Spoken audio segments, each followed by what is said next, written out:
গতকাল আদিবাসী শিক্ষার্থীদের ওপর হামলার ঘটনায় আজকের বিক্ষোভ মিছিলে লাঠিচার্জ করেছে পুলিশ। দুপুরে সংক্ষুব্ধ ছাত্র জনতার ব্যানারে ঢাকা বিশ্ববিদ্যালয় এলাকা থেকে বিক্ষোভ মিছিল নিয়ে সচিবালয়ের দিকে অগ্রসর হলে শিক্ষা ভবনের সামনে পুলিশ আন্দোলনকারীদের ব্যারিকেড দিয়ে আটকে দেয়। এ সময় টিয়ার শেল, সাউন্ড গ্রেনেড ও লাঠিচার্জ করে পুলিশ। ঘটনাস্থলে থাকা ডেইলি স্টারের ফটোগ্রাফার জানান, দুপুর 1টার দিকে এ ঘটনা ঘটে।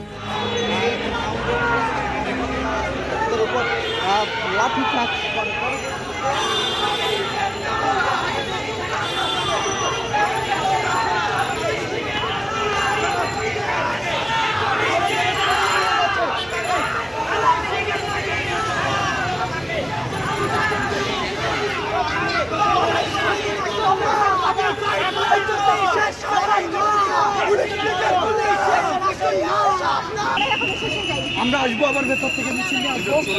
আমরা আজকে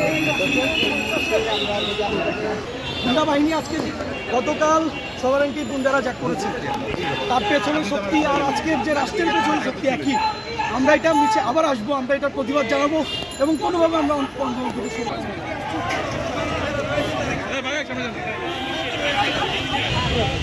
এর আগে রাজু ভাস্কর্যের সামনে ব্রিফিং করে সচিবালয় ঘেরাওয়ের কথা জানায় বিক্ষোভকারীরা।